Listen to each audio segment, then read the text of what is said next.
As always, this podcast is brought to you by Declan Kirby GAA Star. Pre-order the book now from Bookstation and be in with a chance to win a family pass to the Croke Park Museum. The new book comes out on April 21st. If you're looking to pick up any presents for any nieces or nephews in the coming weeks and months, then why not check out Declan Kirby GAA Star, best children's GAA book on the market at the minute, as voted by Amazon and Easons. It's available on all good bookshops, Amazon, Easons, absolutely everywhere. So get yourself a copy. The new book comes out on April 21st, Declan Kirby GAA Star, European Dreams. Check it out now in the description down below, and let's start the stream. Yeah, I suppose we'll move on to some of the hurling results then and crack on with some of the hurling games. And Limerick getting the better of Waterford, 30 points to 221. What a huge win for Limerick. Waterford coming close towards the end of the game, but Limerick, even without Cian Lynch, who obviously goes off injured, no Cole Hayes as well, no Peter Casey, no Shamie Flanagan, they still seem to have Waterford's number. And incredibly enough, that goal from Stephen Bennett, Waterford's first goal against Limerick in the championship since like 2018 or something like that. Crazy stuff, really.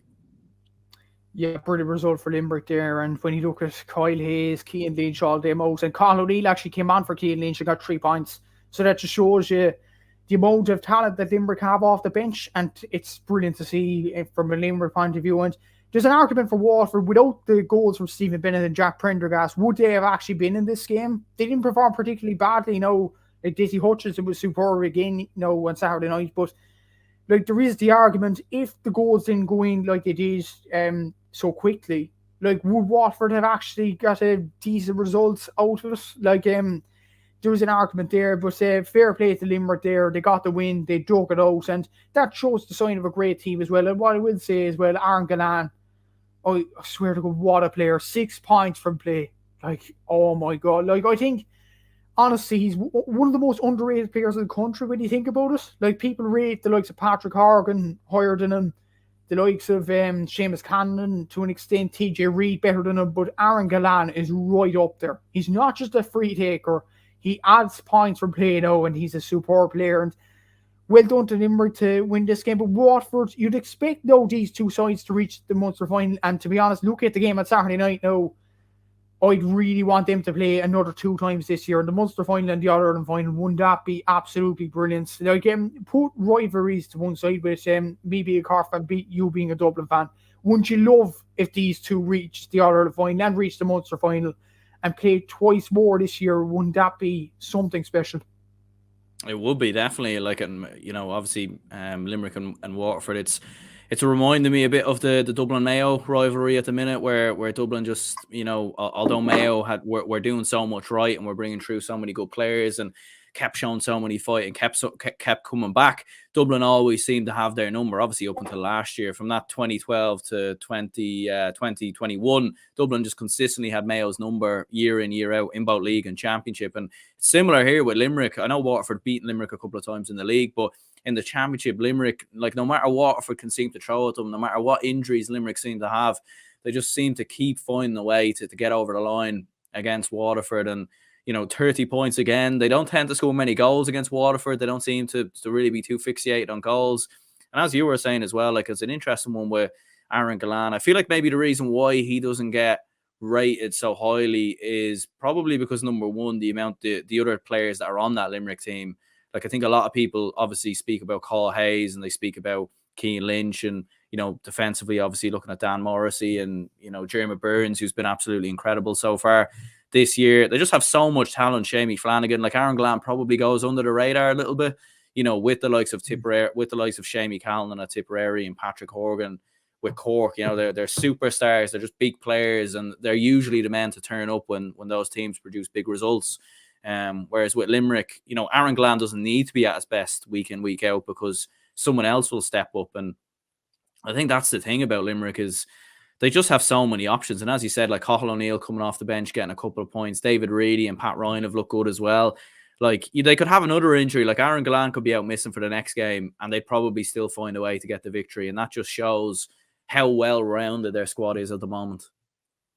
It does, definitely. And on David Reedy and Pat Ryan, they scored 2 points off the bench each in the last 2 games. So point a game, really. Like, what a superb tally from them in the last 2 games. And they put Cork away pretty much at ease last week, and with Waterford, they dug in, and Waterford are up there with one of the All-Ireland contenders, and it kind of shows you Limerick are just not gone away. Like, a lot of people are saying, geez, their league form, they're clutching at straws. Like, even Des Cahill and Donald Cusack were joking about it last night in the Sunday game, saying we're clutching at straws of this Limerick team. We're trying to down them, but there's just no way of downing them despite their league form. They are just a class act, and they're going to win the All-Ireland this year.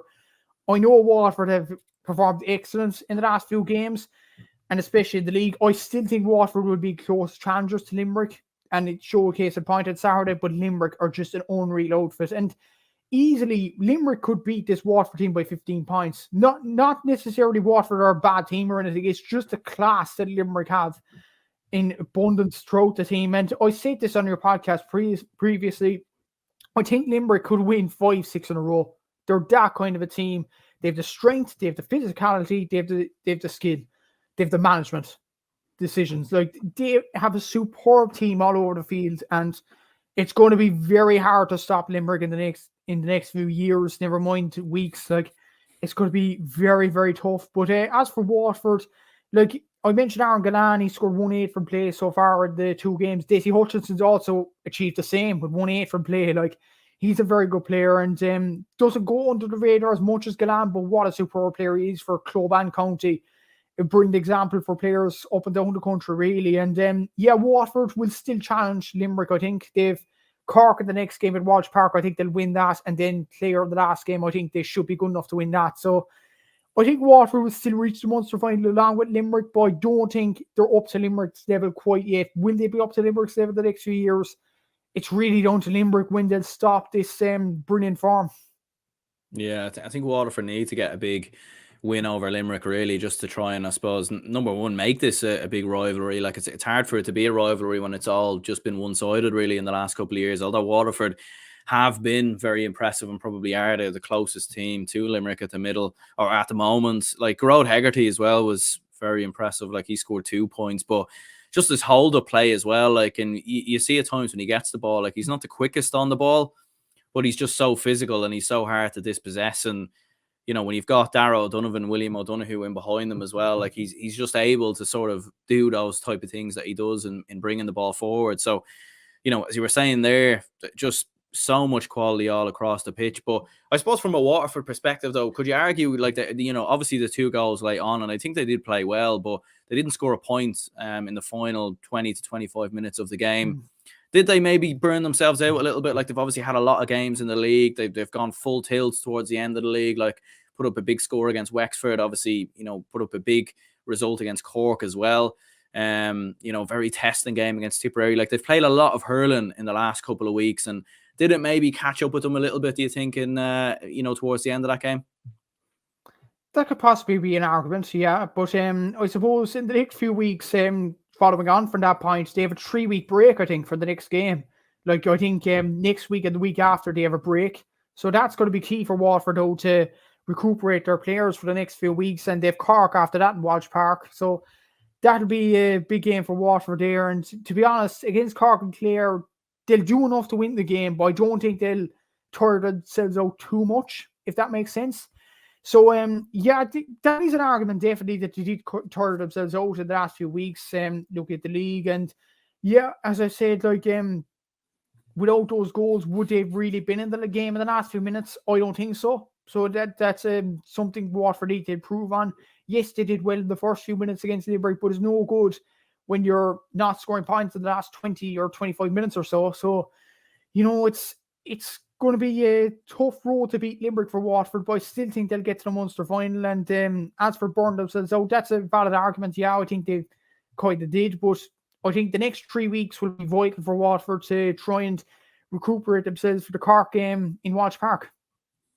Yeah, and then obviously in the other game, it was Tipperary 2-16, Clare 3-21. A game really that was probably dead and buried really at half-time. Clare were 3-11 to 7 points up. Tipperary were just 4 points from play in the first half. Nowhere near good enough really from the Premier County. I mean, they didn't really seem to show that same fight, determination and heart that they showed against Waterford. The same performance levels weren't quite there. But look, from a Clare perspective, you have to give them a lot of credit. I think a lot of people have, you know, including myself, been looking at Clare as maybe a bit of a dark horse to go on a bit of a run, to do something special, maybe to be a team, not necessarily to win the All-Ireland, but certainly challenge for it and come close. And, when you've got Tony Kelly, probably the best hurler in the country, if not the best, scoring 1-7.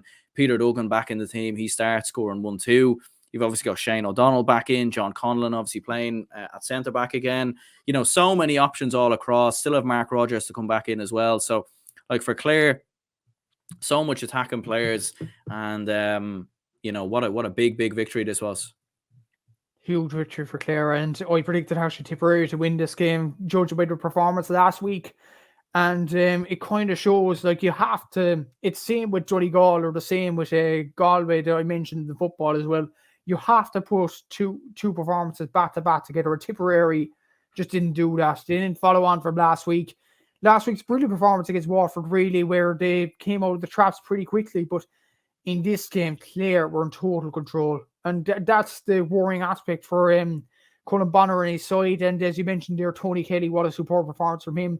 Peter Duggan coming back at the team. And I think that's why people have Clare down as dark horses with him back at the team. Robin Mounsey as well. Patrick Crotty, some very good young players there. And let's not forget Mark Rogers is going to come back, well, hopefully in the next few weeks as well. So imagine if he comes back into the team as well. Clare have some very good forwards in the forward line there. John Conlon, centre back.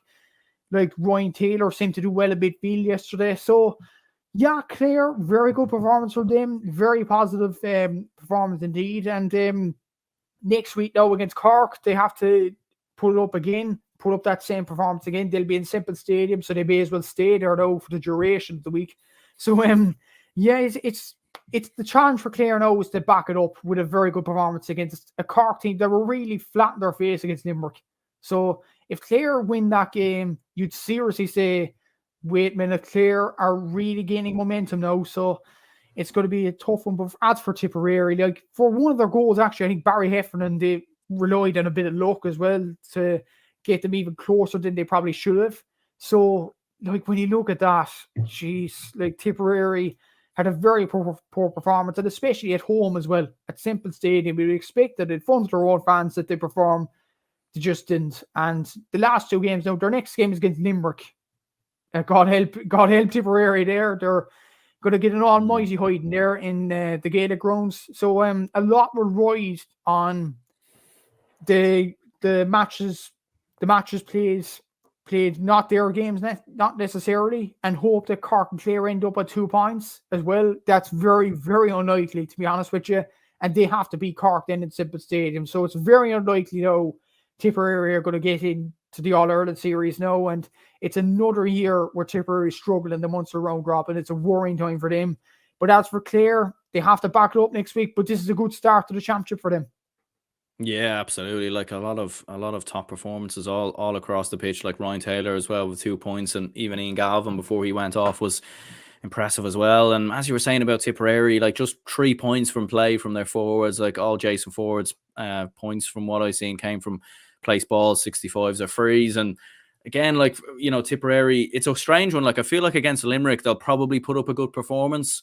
They'll probably turn up and put it. I don't think it'll be enough to get them the victory, but I think they'll run Limerick close at times in the game, and they'll put in a good performance. But it seems to be in these kind of games that they're expected to win, they seem to just flatter to deceive. Like even last year against Waterford were going into that game in a bit of bad form. They'd obviously beaten Galway, I think, the week previous, but Tipperary haven't delivered a very good first half performance against Limerick, but just seems to be when the going gets tough, they don't seem to have any answers to it.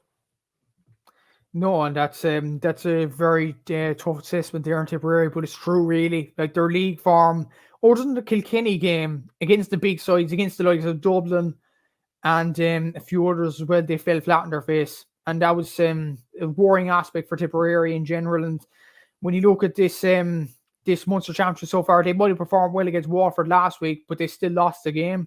So yeah, you have to say it's a very poor time to be a Tipperary fan at the moment. People are saying they're in transition. Like they still have players. Like people are mentioning Cork as all-Ireland contenders, having the under-20 talent. But when you look at Tipperary, the under-20 over the last few years, they beat Cork more than once, really. So Tipperary should have the talent to be challenging the likes of Limerick. But it's a hard one with Tipperary. Like, maybe young players have been brought in way too late. at the same time. We said this last year as well, that it come back to bite them, and it kind of has. Like, they'll have to rely now on next year. It's very unlikely they'll make the knockout rounds, and it's going to be very tough for Tipperary in the next few weeks, and worrying times for Cullen Bonner. And is there an argument actually Cullen Bonner could lose his job now this year after finishing potentially last in Munster? Like, Tipperary fans would not like that whatsoever, and with Tipperary fans, they don't give managers second chances. Yeah, I mean, it's an interesting one, all right. Like, he obviously wasn't the first choice, straight out the gate. I think obviously a lot of people were looking obviously at Liam Cahill. I mean, I doubt he'd even be in the conversation after turning them down the last time, at least not for a couple of years. I know Willie Maher was obviously being linked for quite a while. So yeah, it's an interesting one, all right. And I suppose we'll have to wait and see. I think the main thing for Tipperary is just in the next two games is just to show, like, I think you can accept being beaten by Limerick. I think that's fair enough. But they just need to go down fighting, in my opinion, and play a lot better, because there was a lot of underwhelming performances in that game versus Clare. And we know with the players that they have, we know with the quality that they have, that they certainly can play a lot better. Make no mistake about that. Moving on to the Leinster Championship, big win for Dublin away at Wexford, 23 points to 24. It certainly got very close towards the end. Wexford really turned it up. Obviously, Dublin finishing the game with 14 men as well, but a huge win for Dublin hurling. And it looks like Dublin are in a very good position now. They're obviously 3 points clear of Wexford in that in the top three there at the minute. So I suppose Dublin looking pretty good to get out of Leinster at the minute.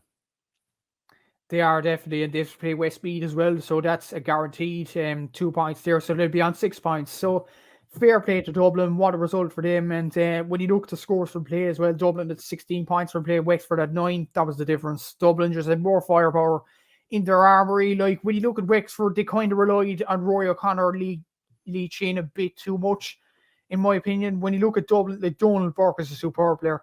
Absolutely superb. But when you look at, we talked about Aaron Gallan being underrated. This guy is definitely underrated. What a superb player he is. I've seen him for the Fian in the club championship as well. Seen him over the last few years. He does more than from play, to be honest. From play, to be honest with you, like, geez, what a superb player he is. Fergal Whiteley popping up as well. Chris Crummy popping up when it matters. Sean Brennan with that penalty save as well. Brilliant save, to be honest with you, as well. So fair play to Dublin. What a result for them. But for Wexford, a lot of soul searching there. And when you look at their next few games, well, they have to play Laois and Westmeath, so that'll be 5 points on the board. But will that be enough with Dublin at 6? They'll have to go out now and beat Kilkenny. I don't think this Wexford team have the capabilities to do that at this particular moment of time, so it's going to be pretty hard for them. So, yeah, Dublin in a very good state at the moment. But as for Wexford, back to the drawing board. Yeah, absolutely. Like, definitely a lot for them to work on. I mean, like, they were just far too inconsistent in front of goal. Like, a lot of sloppy wides, like, way too inaccurate in front of goal. And for Dublin, like, they just managed the game, I thought, very, very well. I got a little bit chaotic towards the end, but they were just chipping away with scores, controlling the game, defensively very good as well. Like, Owen O'Donnell, I thought, had a very good game in there, a fullback. Both were, obviously, both him and Cian O'Callaghan at times struggling on Rory O'Connor and his influence in the game, but largely very, very good. And Donncha Ryan as well, I thought was brilliant. Like, his forward runs at times as well, like, very physical player, hard to dispossess him. So, for Dublin, they're getting options from their scores. Like, Ronan Hayes dropped deeper in the second half, got on the ball. He scored a couple of points as well.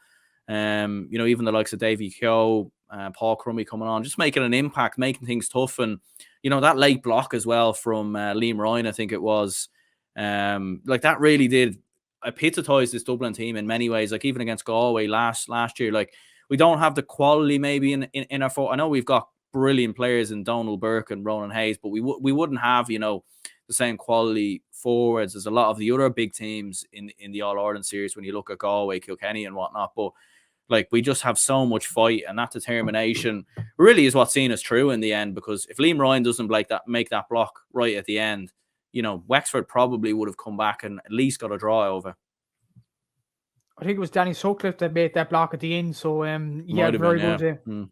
Very, very good block from him. And when you think about it, Danny Sutcliffe actually did score for play with the quality of talent he has. He might the best of days, but to make that block at the end, that's worth 2 or 3 points to you. What a superb block from him. And Dublin just battled it out in the end and got the win. And that's what really good teams do. And I'd agree with you on Dublin. Like, they do have very good players, but they don't have particularly top class players. The likes of Limerick, Kilkenny, Galway have more of those. So Dublin have to rely on sheer work rate as well. And to be honest, most of them players put in 110%. What a superb performance from them. And they did, to be fair, last year as well. They seemed to work very hard under Matty Kenny. When you think about it, Dublin had one disastrous result really in his reign, and that was against Laois in 2019. Like, when you think about it, he's done an excellent job for Dublin over the last few years. And long may continue for them. But for Wexford, there just didn't seem the same fight as Dublin, what I noticed as well. Like, it's all right making errors with sloppy wides and all that. It's 16 overall, I just checked there. But like, if you don't put in the same effort as your opposition, you're hardly going to win the game. And that's the frank reality of it. And Dublin did in the end, and they got the win. They got their just desserts in the end. And fair play to Dublin. They march on now. They'll probably beat Westmeath. They've Galway and Kilkenny as well in the last 2 games. And if you get a point out of 4 there, like, I think Dublin would definitely fancy their chance again to another Leinster final, and that would be brilliant for this Dublin team. The development will be through the roof then. Yeah, I think there'll be a huge chance, and I think getting to obviously we play one of the John McDonough Cup teams if we didn't get to a Leinster final, and that should be enough, you'd feel, for Dublin to get through into the quarterfinals of the All Ireland, which would definitely be a big achievement for this Dublin team. Make no mistake about that. So it certainly will be interesting. All right, and to clarify, the block was on Liam Ryan. I meant to say there. From Danny Sutcliffe. Liam Ryan, obviously the Wexford player there, but yeah, big win for Dublin, and they march on with the victory. Looking at some of the other games in Leinster, then 2 very comprehensive results: Kilkenny 234, Laois 114. I mean, no real surprises here. Maybe the margin of victory was a bit of a surprise. I think maybe some people thought Laois might make it a little bit closer, considering how well they played against Dublin, but very, very comprehensive from the Cats on this occasion once again. Yeah, and we'll go on to the next game as well. That was an even bigger hammering as well. Like, oh my God, like, there was an argument on this at the Sunday game that Westmeath and Laois, these teams should have home games. I'd be totally for that. I know the likes of Dublin, Wexford, Kilkenny, Galway, home advantage and all that, but how are you going to give teams like this a chance if they have to travel to these venues like Nolan Park or Pierce Stadium or Parnell Park or Wexford Park, and knowing you're going to lose before getting on the bus? Like, it's just soul draining for the players, to be honest with you. I suppose Laois and Westmeath players would want to be in the Leinster Championship, definitely. But like, if you're going to keep getting beatings over this, what was the point of winning the Joe McDonough Cup in the first place? I'm sorry, I know there's strides being made in Westmeath Laois hurling over the last few years, but the GAA has to do something over these hammerings. Like, it's hard to analyse these games, analyse scores on the Scorpio app or something like that, because these were mismatches. Let's be quite honest with you. And like, people are saying the Munster Championship is much more better than the Leinster Championship. This is probably one of the reasons why you're going to get 2 games weekly where you know the result before the ball's even thrown in. Like, it's ridiculous at this stage. Maybe Laois put up a big chance to Dublin last week, but that's just 1 in 10 games or something like that happens. So, and it's a very, very hard situation there for Laois and Westmeath. The GAA have to do something. They have to, spread hurling across the island of Ireland. I don't necessarily agree with Donald Cusack most of the time, but he was bang on the Sunday game last night. We need to do better for these counties. The likes of Antrim, the likes of Down in the Joe McDonough Cup, the likes of Westmeath and Laois, obviously, the likes of Offaly. We need to improve these counties some way, somewhat. Anthony Daly actually suggested that they should have home venues. I'd be totally up for that. We have to do something, basically, Aaron, or else we're just going to keep getting hammerings week in, week out, and ultimately there's going to be nothing to analyse. Yeah, it's a hard one, all right, because I understand what you mean, like in terms of giving those two counties home advantage, but then you could argue, like with the other four counties, like it sort of doesn't, it levels the playing field to a certain degree, but at the same times, I know the likes of Dublin, Kilkenny, Galway, and Wexford, like they'll argue the case. Well, that's how it is, and that's maybe just how it should be. Like it's a tough one in hurling. Like they've had this problem really for as long as I've followed the sport, anyways. Like where it's you have the good teams are just far too good for some of the other teams, who are trying to chase up the likes of your Laois, your Westmeads, your obviously Offaly in that same bracket, Antrim maybe there as well. Like it's very hard for them to sort of close that gap, and I don't really know what you do to close that gap with those teams. I mean, you could say, oh well, maybe the Leinster Championship should just be 4 teams and in a group of 4, but then at the same time you're taking away Laois and Westmead's chance to play in the Leinster Championship, and they fully deserve to be in there because they've, Westmeath have come through the Joe McDonagh Cup. Laois have done consistently been in the Leinster Championship now. So it's a hard one, really. Like, I don't really know what the fix is. Maybe they could have for the first 6 Leinster Championship be knockouts, and then when it gets to the semi-finals, then a group stage. I'm not sure. It's a very hard one to know what they actually need to do to fix it, to be honest.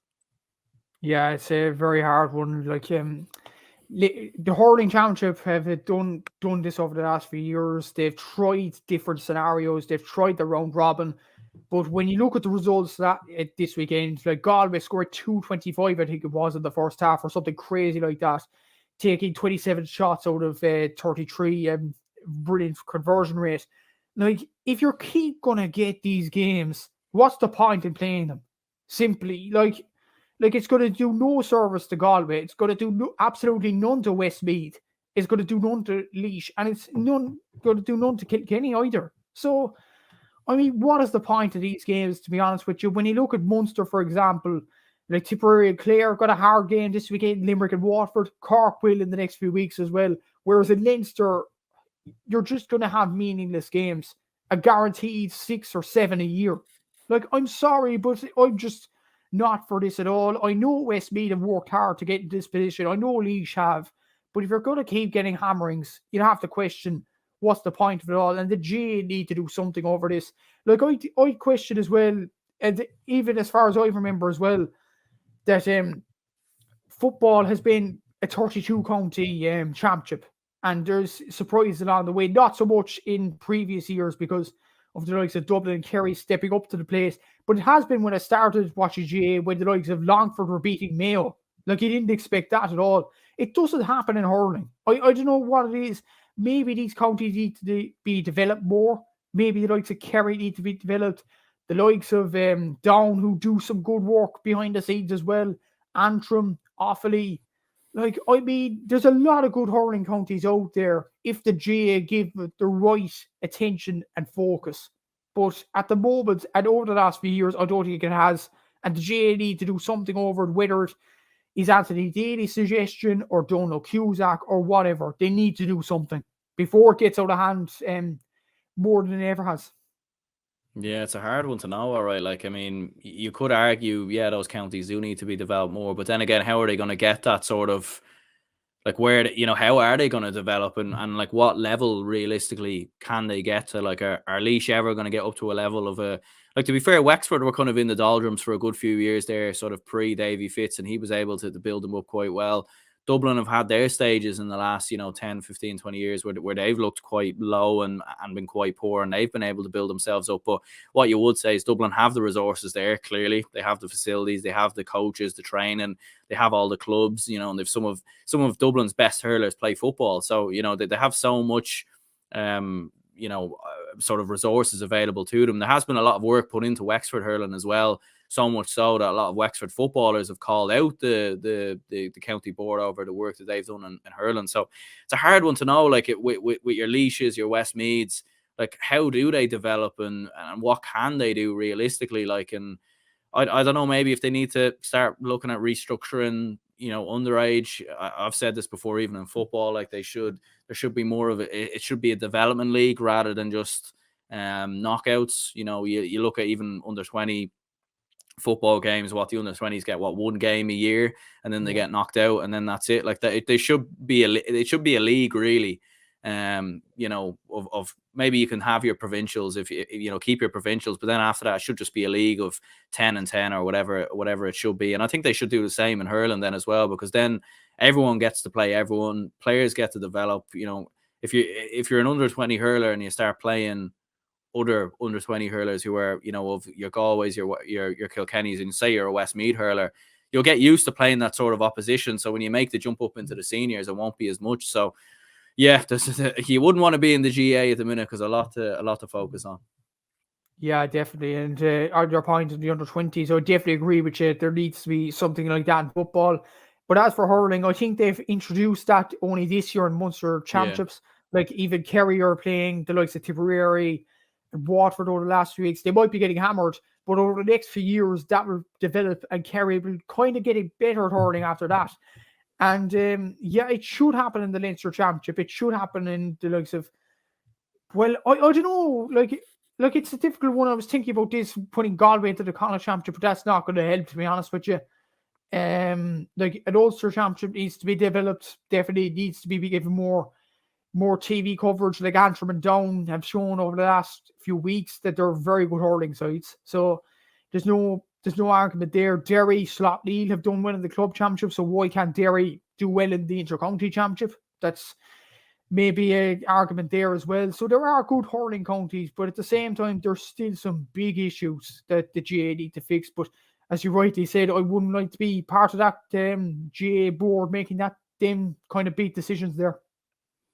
Yeah, and as we were saying, like it was Galway 337, Westmeath 117. I suppose speaking of both Galway and Kilkenny, like in general, I mean, it's hard for them really to take anything away from this because we just don't really know. Like, obviously when they're playing much lower quality opposition, which makes these games sort of hard to discuss and hard to analyze, I suppose. But what you would say is a big sort of confidence booster, I suppose, for Henry Shefflin's men, really, to get that victory after a disappointing way to finish out Wexford. But Galway are a hard one to judge because we just don't really know. Like, it'd be interesting to see when they play Dublin and Kilkenny to see sort of, are they one of the big teams in the All Ireland series? Are they maybe just not quite there? Yeah, it's a hard one to know with them. It is definitely, and as you rightly said, with Kilkenny and Galway, they couldn't learn anything about the games this weekend. But Kilkenny, like they played Laois and Westmeath in the first two games, so they're well set now for the. Well, they're not really well set. Well, they're well set in the sense that TJ Reid is back up to full fitness after his club campaign with Ballyhale Shamrock. So that's a positive. That's one positive you can take from it, I suppose. But when you look at Galway, they need to get back up on the horse. And in fairness, they did, albeit Westmeath are a very poor team. But at the same time, very good results there for Galway, even though it was one-sided. It was always going to be one-sided. But it is a weird one with Galway because they should have had that game wrapped up against Wexford last week. They didn't. And there's a lot of pressure on Galway now to perform in the next few weeks. And I suppose Galway Kilkenny next week, it's going to be a big game now. It'll show where both sides are at, especially Kilkenny after them two mismatches. So, it should be a very interesting game now next Sunday. And the championship really starts for both of them sides next Sunday. Yeah, absolutely. Running on to some of the John McDonough Cup results, then he had Down 316, Antrim 622, and I suppose you could say a derby really between these two, obviously neighbours, and getting to finally play each other for the first time in quite a couple of years as well. Big win in the end for Antrim. I don't think anyone expected it to be as convincing as it was. Down obviously getting that big win over Kerry last weekend, but a big result here for Antrim away to their rivals. Yeah, a brilliant result for Antrim and for Darren Gleeson in charge there. Some very good performances from Antrim as usual. Keelan Malloy, Neil McManus. Very good for Antrim there. But for Down, Paul Sheehan, very good player. Watch out for him in the Joe McDonough Cup. And there is a possibility that Down could actually get to the Joe McDonough Cup final despite losing this. Like 316 against Antrim, a former Lee McCarthy team, that's not particularly bad either. So, they seem to be doing some good work down in Down really over the last few weeks or so in the league and going to the championship as well. So, you'd expect Antrim to reach the final, but say the last place will be between Down and Offaly. That'll be a tough game to decide that. So, a good win for Antrim, but Down not out of it yet. I wouldn't discard them quite yet. Yeah, and you had Carlow 15 points, Kerry 321. I mean, probably speaks volumes really how much has changed for these two counties. You know, Carlow, a Liam McCarthy team only 2-3 years ago, you know, great hurlers in there like Marty Mouse Kavanagh, for example. But Kerry, the fact that they've gone away to them and beaten them as convincingly as they did, like, I mean, such a comprehensive victory probably shows how far Carlow have fallen and how much Kerry are rising. Yeah, exactly. After a poor enough result against Down last week, they were pretty poor according to a few Kerry hurling fans last week. So very good performance to get back up the horse this weekend and win that game. And Kerry are not out of the promotion race either. Don't count them out just yet. So yeah, brilliant result for Kerry. But as for Carlow, like they were Liam McCarthy a few seasons ago. They've some very good players like Barton Mouse Kavanagh, as you mentioned there, Chris Nolan. Like it's a hard one with Carlow. They do have the players, but it's a mystery why they can't produce wins out of these players. And they perform well at Sigurdsson Cup. They've very good form in club championship. So why can't they do it in inter-county? That's a big issue for Carlow there, but very good win for Kerry. Brilliant to win after the disappointing loss against Down last week. And for Carlow, like they could be in danger of relegation now, Carlow. This is a difficult situation for them. Yeah, they might be. The only good thing for them is they did put up a big score against Meath, and you would look at Meath and see it's going to be hard to see where they're going to get their results. So they should be okay maybe in regards to that, but we'll have to see. It was awfully 222 Meath, 19 points. To be fair to me though, they, you know, from what I heard, this was quite a close game, and for Offaly, one of the sides many people are expecting to get to the Joe McDonagh Cup final. They gave a good display in the end, but I suppose Offaly will be, you know, happy enough to collect their first win of 2022. Yeah, fair play to Offaly. They had a few hard games. They had a few hammerings out of Division 1 teams, but they got the win in the end. Fair play to Michael Finley's players. They had to work hard, but getting 2 points on the board, that was the main thing for them. But Meath showed a lot of more fight than they did last week against Carlow. That's a positive for them. So maybe they can turn their fortunes around and try beat Carlow. Like if Carlow go into that possible relegation final in poor form, Meath could catch them on the hop. You never know. Like, so it's a very good result for Offaly. But for me, a few positives to take from this game, like a 9-point loss or so, that's not particularly bad. Yeah, absolutely. I definitely echo what you said there. Well, I suppose before we wrap up, then your own podcast, GAA Statsman, where can people find it out? And obviously your own Instagram as well. Your new Instagram, of course, after your previous Instagram account got hacked. So if you want to give that a shout out as well, so some people can go and follow and check it out. Yeah, unfortunately my Instagram did get hacked just recently. So just follow the new account, GA__Statsman2, and you'll get your stats there for the foreseeable future. Don't worry, I'm trying to get my account back as we speak, trying to email Instagram constantly. Hopefully I'll get it back, but for now, just follow that account. My podcast is all over Google, really. If you search a GAA Statsman podcast, you'll find it. And Twitter as well, pretty active there too now recently. GA_Statsman, follow that, and you'll get your weekly stats. Perfect. Cheers, Matthew, for coming on. Appreciate it. Thanks very much, Aaron. Thanks for letting me on again.